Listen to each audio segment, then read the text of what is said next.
From the icy roads in Oslo, Norway, welcome to the GCN Show! Welcome to the GCN Show. Coming up this week, is cycling only as dangerous as you make it? It's a touchy subject, but we're diving in. Now, we've also got some hot new tech this week, plus all our regulars. Cycling's pretty dangerous when you're around, isn't it? Yeah, very.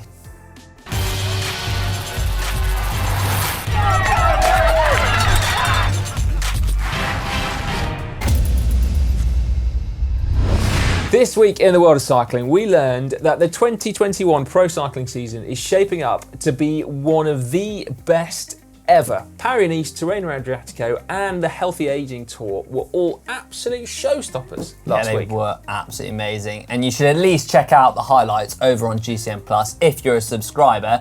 And if you're not, well, what are you waiting for? Get over and subscribe because it has been genuinely awesome. It has. And we also learned this week that if you thought that the current crop of pro cyclists making the racing so exciting were precociously talented, because they are blooming young, then check this out. Yeah, this is Daisy. At just 3 years old, she's learning to ride the rollers one-handed.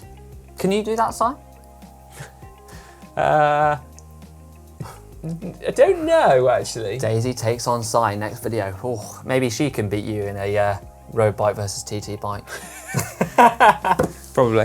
Yeah. That is quite amazing, isn't it? Impressive. Yeah, now we also learned this week that sadly, the spectre of doping is never far away. Not suggesting Daisy has been up to anything. No, Dr. Richard Freeman, formerly of British Cycling and Team Sky, has just been found guilty of, among other things, ordering testosterone with the intention of doping a rider. Yeah, this was the conclusion of a 2-year medical tribunal that relates to Freeman's fitness to practice. And the UK anti-doping has opened up an investigation. So hopefully, Si, this will mean we'll be getting to the bottom of it, hopefully. Hopefully so. It's a long time ago now, but yeah, hopefully so. Because if nothing else, there's a cloud that hangs over it, isn't there? Now, this week, one of those epic races that we talked about, Paris-Nice, was decided, in part at least, by crashes. Primož Roglič uncharacteristically fell twice on the final stage, on the same descent, but on different laps. And the second time round, he couldn't quite rejoin the peloton after Bora absolutely drilled it on the front. Oh yeah, ouch, that must have hurt for poor Roglič. But I guess crashes are part and parcel of racing, and I guess also they're part and parcel of cycling in general. But do they have to be, or is cycling as dangerous as we make it? Yeah, I think one thing we've got to say before we get started is that sometimes crashes do happen, and it's absolutely not the fault of the rider in any way, particularly when there's other traffic involved. Victim blaming is widespread enough in mainstream media. We are definitely not jumping on in there as well. But there are crashes where rider error is the principal reason, isn't it? And not talking about necessarily traffic accidents here.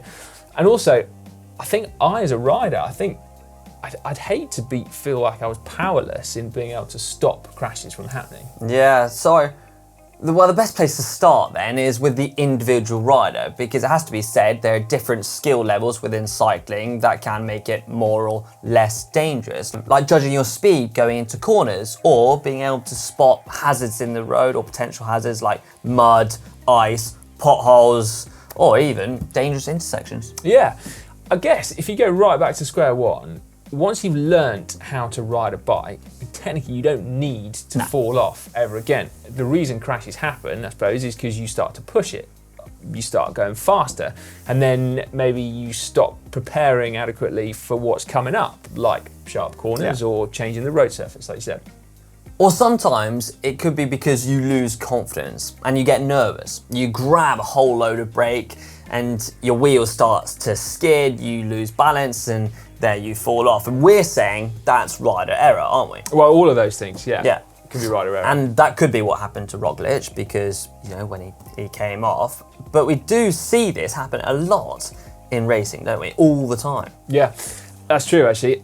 I tell you what has perhaps a bigger influence is who you ride with, because riding in a group, there's a certain skill to that, doesn't it? It puts greater demand on you as a rider, and it also puts you at the mercy of who you're riding with. And that's why I think you do tend to see more crashes happen when people are riding in groups. Yeah, and that's why I guess we have to be really welcoming to new riders and be able to give them top tips on how to ride safely within a group, like being able to point out potholes or hazards in the road and telling them not to look at your front wheel but to look up so you're able to judge. And the biggest thing for me is telling other riders not to jab on their brakes in the middle of a bunch, because that does become quite hazardous.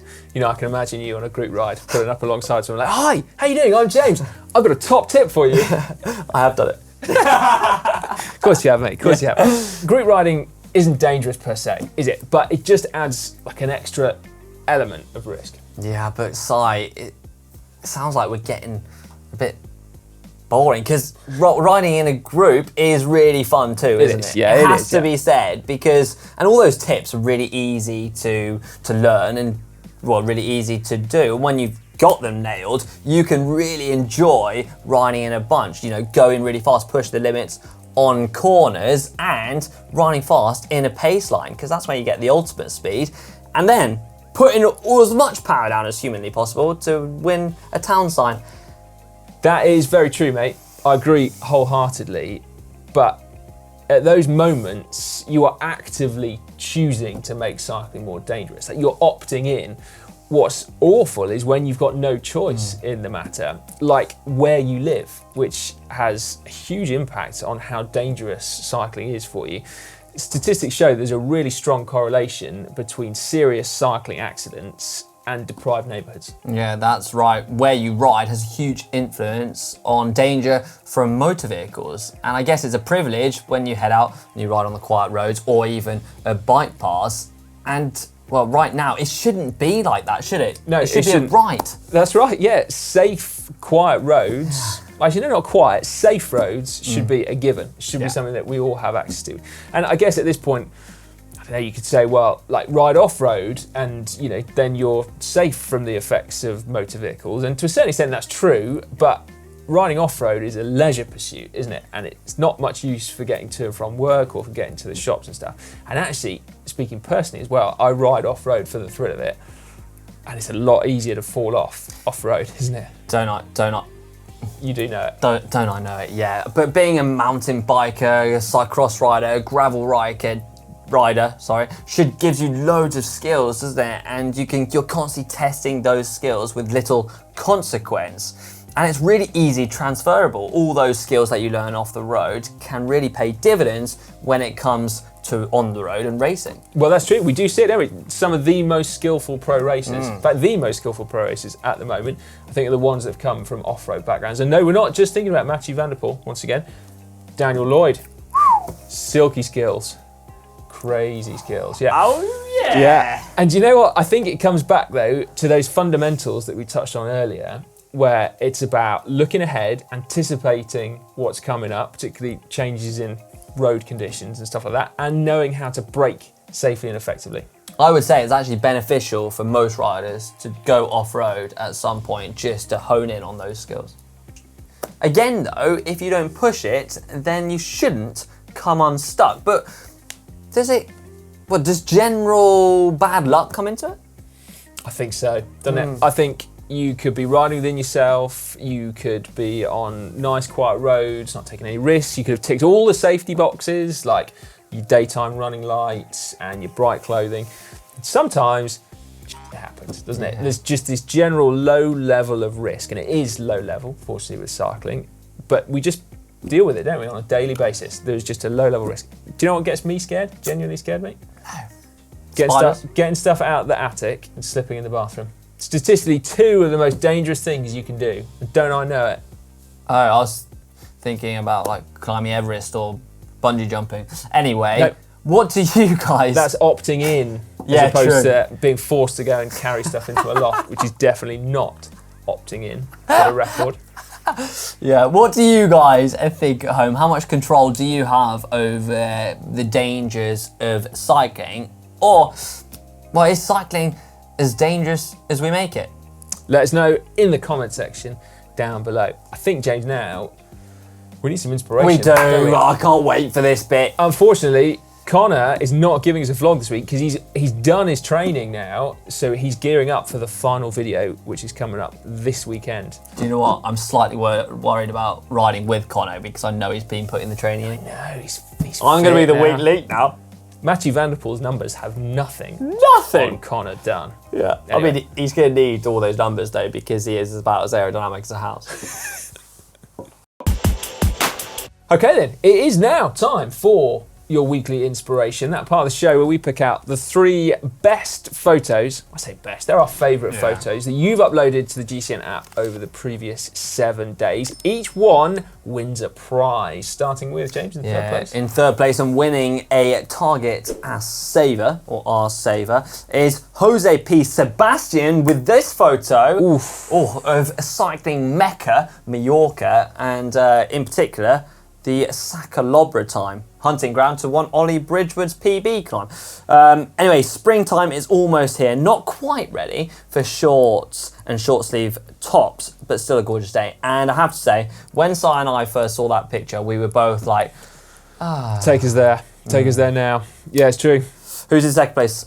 Right, second place, winning a plant-based cyclist book and a core black t-shirt is Westeros 100 Moody Ride over Horseshoe Pass, which is a bit of an iconic road in North Wales here in the UK. God's country, in fact, Westeros 100 says. A fantastic descent into Llangollen, which makes the climb even more worthwhile. That looks super moody, doesn't it? It does. And the core t-shirt that you've won, the black core t-shirt, kind of goes with that moody picture as well. So I'm not going to lie, right now I'm feeling a little bit more like Sacalobra than Horseshoe Pass. I'm a bit over moody. I just want sun. Yeah, me too. Yeah. And in first place, winning a black and gold t-shirt and a plant-based cyclist book and an elite red bottle, 750ml, is Jaco de Vries. And this is a pretty stunning photo. It looks like... Good luck with those names, mate. Yeah, it looks like Holland. I know Issel that because Meerdijk, of the Oosthuizen with the Erstheimer Braakmill as a backdrop. That is good! No, it wasn't. I'm about to get That is slated. actually alright. I'm so bad at pronunciation, so I'm glad I didn't even try it. Go easy in the comments. That was the best we could do. But What a there we go. beautiful That is picture. cool, isn't it? I love the old windmills. I remember racing around Holland, and the only thing that worried me racing around Holland was the dikes and the wind. But yeah, did you ever end up in one? I did. Did you? Brilliant. True story. And I remember having to pace back on behind the car, flying round. Oh, it's terrifying. Cycling's only as dangerous as you make it, folks. Don't hang out with James. No. Right then, yeah, that was awesome. So 3 cracking photos, 2 sunny skies, 1 moody. No sunrises or sunsets this week. So don't know if it's because we've got a new presenter picking the photos. I didn't actually. I put a sunrise in, but It got taken for out. some reason it got taken out. Disgraceful. Right, there we go. Please, we love looking through your inspirational photos. So keep uploading them to the GCN app. Remember, if we choose it, you'll win a prize. It's now time for cycling shorts. Cycling shorts now, and we're going to start with news of cycling shorts. I love it when we can do that. The brand famous for being super aero, No Pins, have just announced that they will be officially supplying clothing to the Intermarché Wanty-Gubert Materiaux team. So No Pins have been secretly in the pro peloton for a number of years, but this is going to be their first official deal. Yeah, nice it is. And from Belgium team to the Netherlands, and we already thought that the Netherlands was a cycling utopia, and well, not much room for more people to get on bikes. But how we are wrong, because the Netherlands Times reported that there was a 30% increase on bike sales than last year. That's with over 500,000 e-bikes sold, which is 25% more than previous years. Wow. Is it the COVID effect, James? We're starting to see it in traffic statistics, which sounds boring, but bear with me. So CBS News in Canada reporting that in Vancouver, they've seen a 40% decrease in traffic fatalities. They've had less than half the number of traffic-related admissions in emergency rooms, in hospitals, and bike use has absolutely soared. Yeah, pop-up bike lane on Beach Avenue saw that there were over 10,000 people cycling on that avenue per day. And that is quite a big peloton, isn't it? There's plenty of riders to draft. Yeah. Well, they think of the risk of riding in a group, James. Right, we will finish Cycling Shorts with some tech news. Last week, we teased you about something that was coming from Wahoo. This week, we can tell you what's coming from Wahoo. Have a look at that. Yeah. Pedals. This is the new pedal to be released from Wahoo since they've taken control of Speedplay. Now there are 5 models. The entry level is known as the Comp and the top of the end is known as the Nano.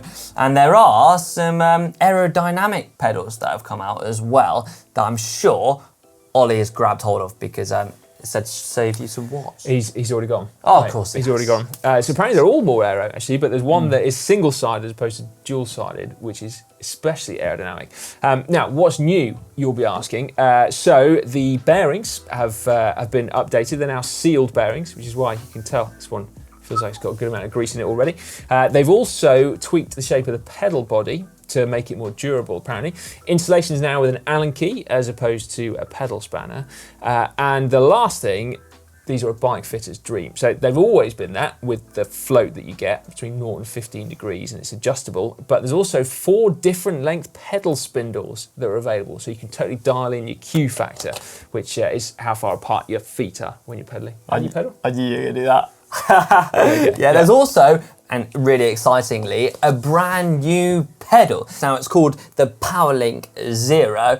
Now as the other 4 models are going to be available right now or are available right now, this one you're going to have to wait till the summer. Yeah, but it is a dual-sided power meter pedal, isn't it? Which is exciting.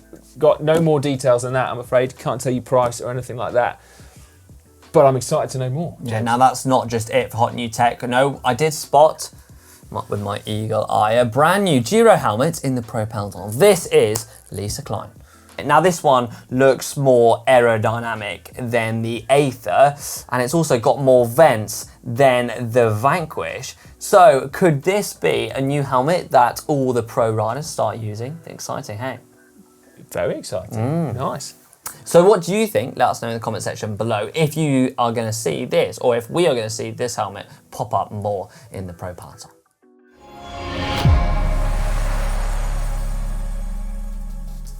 From hot new tech to hot new docs. Now, how was that segue? I like what you did there, mate. Thanks, mate. So 2 new documentaries landing on GCN Plus this week, of course, because it happens every week. First one, Feather, Natural Born Climber. So the ridiculously talented climber that we've been using in the beginner versus amateur versus pro videos is the subject of Tuesday's documentary. So you've got to check that one out. He's a super interesting bloke, and hill climbing as a discipline is slightly bonkers, isn't it? It is. So make sure you check that one out. It's a mega documentary, so yeah, do check it out. And the other one to pop out in the week is, of course, our very own Connor Dunn's Donegal 555 challenge. Now, you did see, if you have, a small short version over on the YouTube channel, but this one has a whole load of more really interesting content in, and it takes you through that whole story of what an epic challenge across the Wild Atlantic Way. Definitely one to check out too. It's actually, like, it made me want to do it, which is bonkers, because Connor made it look miserable. Yeah, he did. It made me want to do it. Yeah. I mean, yeah. Do you reckon you could beat Connor around there? 100%. No issue. It's now time for Hack/Bodge of the Week. This is the part of the show where you guys upload all your hack and bodges up to the GCN app and we get to rate them. Hack or bodge? Love this bit of the show. Yeah. Right, first up, we've got this one from Denny. It's an interesting one, James. Victor Campenarts rides without socks. Is that a hack or a bodge? 100% bodge. What are you doing, Victor? What are you doing, Victor? You're not on a triathlon, mate. Come on, sort it out. Yeah, 75% of you agreed as well. 25% of you either are triathletes or possibly just not as mean-spirited as us. But anyway, there we go. Moving on, who's next? We've got N Dunn 56. I restored this old rally record to use as a commuter. I got it for $40 in Craigslist, and after a bit of spray, a bit of love, the end result is this. No way. And it looks cool, doesn't it? It does look cool. It's amazing what people can do with restorations. I love it. It also looks like it might have been Connor Dunn's bike at some point. It's big. enormous. It is. Isn't it? Fair play for swinging a leg over that. And that is definitely a hack, wouldn't you say? Absolutely, yeah. Oh yeah, well done, $40. That's awesome. Right, we got this one sent in from Henrik Isak, who said, when you borrow something from the kids, didn't have a fancy handlebar holder for my new build, so borrowed a hand from the kids. I don't quite understand that. Is that he's literally borrowed a toy hand? Well, there we go. A toy hand. Brilliant. I mean, I don't understand it in the slightest. I mean, yeah. What? I don't either. I think that's probably why 76% of people have voted it a bodge. I'm going to call it a bodge just because there's too much rope going on. Why do you need a handlebar holder? What's going on? Well, it feels... Henrik, you've got me lost. Yeah. Bodge. Bodge. Moving on. Moving on. Mike Sharkey has come up with this one. There's no such thing as too many bikes, just not enough holes in the dry stone. In the drywall. Nice. Yeah. Have you done that when you... No. Put a hole in my wall to Because store of the my bike? handlebar to try and, squeeze them in. No, have you? No. No. But it's easy. I can totally understand how it's been done. Absolutely. I mean, the simple thing is, I guess, just to turn the handlebars. Yeah. I've done that a few times, but making a hole in your wall... I mean, that's going to new heights, so it's got to be a bodge. You know, I did once make a hole in the ceiling, James, when I was up in the loft. That was, you know how much I hate lofts? Yeah. Well, I accidentally put my foot through the ceiling. Did you? Yeah, that was a true bodge because I put it back together with, I think it was gaffer tape and polyfiller, but anyway. I'm sure Connor Dunn's had the same issue with low ceilings. Yeah. Yeah, probably. What's next then, Si? Merida CX500. Okay, this is sent in by Alex Lark. Gravel 24-hour adventure in Kaikoura Ranges, New Zealand, with 2,885 metre Mount Tapue. Oh goodness me! I should have prepared for this one. Mount Tapue o Uenuku Summit Power Hike, 42 k's in the middle. Broken spoke with 150k to go on hilly roads. Managed to retighten the spokes to avoid the tyre rubbing on the chainstays. Wow. Nice. That's just trail-side maintenance. I love best, that. Isn't it? I love that. No, that's awesome. Yeah, well, that's a hack from us. Definitely, a definite hack. Next one is Type 1 cycling. This is a terrifying, but I think this is the only way a CrossFitter could beat a cyclist. Oh, wow. I need to work out what's Look at going on that. there. Like a two-wheel drive bike. Oh, From wheels in hands. It is like those assault bikes. I see where they're going with this one. You know those assault bikes that you get that and then you pedal and you add up the watts. Now if you do that and then you do that... I don't reckon I could move those pedals with my hands. Well, not a chance. Saying that, how many press-ups have you done today? I did 10 this morning. I did a set of 10 then a set of 5, which is an increase of... what? 7 days ago? Last week, yeah. Yeah. So we're getting there, Si. So maybe you might get one pedal stroke in. Yeah, I'll be all right. I'm training now. I'm in training. Watch this space. Right, we're going to finish off this week with Steve T. GCN Plus on the big screen. Has he used Amazon Fire Stick? No. Has he used Android TV? No. Has he used Apple TV? No. Roku, which is imminent. He's used a cable, which is just genius. He plugs his phone via an HDMI into a TV, and he's watching Mark Beaumont there on the big screen racing a giraffe. I know, that is the greatest bit of film, isn't it? Where he's actually riding next to a cantering giraffe. Amazing, and it's definitely a hack. It is a hack, 100%. Well done, Steve T, for that. Brilliant. Right, thank you all very much for sending in your hacks and bodges, even if we couldn't quite understand what yours was, Henrik. Yeah, handlebar holder, I don't get it. But anyway, hopefully your kids are not too dismayed that you've stolen one of their toys for that. Yours would be. Yeah, they would. Fuming. Yeah. Well, they like their little grabby claws things. They're great. Anyway, keep them coming, and we'll go through some more next week. It's now time for Caption Competition, which gives you the opportunity to win an elite water bottle modelled by our very stylish own Simon Richardson. And last week we had this picture of Matteo van der Poel putting down some serious wattage over at Strada Bianchi. And we had some great captions, didn't we? We did. Well, it was a toss-up, wasn't it, between winners. CK Wong, you came very close. I wonder if this effort will get me to pole position. See what you did there. But Toby Johnson, you knocked it out of the park. 366 likes on this caption. Is Mathieu the greatest cyclist ever? Let's decide with a Van der Poel. Boom, boom, boom. Brilliant. Love that. There you go.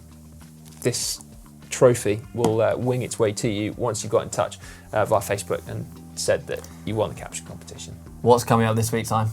Right then, Picture of the week? so we have a picture of Jolien D'Or of Belgium celebrating in the GP Oettingen, I think that's how you pronounce it, with the kind of trophy that Lloydie would actually have probably won a race for, Yeah. I think. Anyway, James, do you want to get started?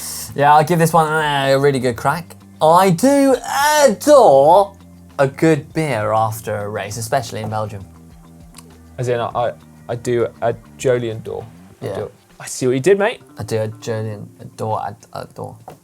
I like it. Yeah? I Well mean, done, mate. that was my first big effort. It was spirited. It was spirited. I took 8 hours on that. Well, there we go, mate. Well done. Well done. Do I win an elite water bottle? Nope. If you think you can beat James, then get stuck in the comments section down below.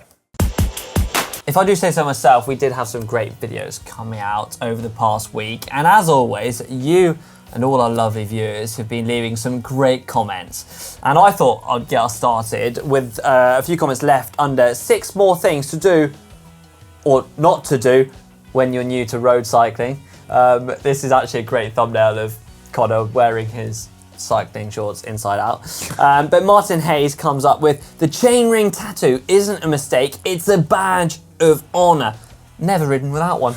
I've got to say, I absolutely love that. It's genius. Nice. This is an interesting one from Nerdfighter. Manon Lloyd's dad is busy running a half marathon at a time when Dan Lloyd is running regularly, training for a half marathon. It seems like Dan is Manon's dad. I didn't think he was that far past 40. Should we tell them now that? Well, there he is. Yeah. I mean, technically, I think age-wise, he could be. He could be. Is this? Yeah. I don't know Not what to much say. resemblance, though, is there, between the pair of them? No. I don't think he is. No. I don't think he is. Right, and then James's films. I think the intro, Manon decided to become a plant-based cyclist. So there we go. Yeah. She does have a plant in her helmet. If you see that, it's absolutely great. Anyway, a cyclist too obsessed with numbers, riding with data versus riding on feel. Now, Ollie went and took to a dual carriageway to work out this one.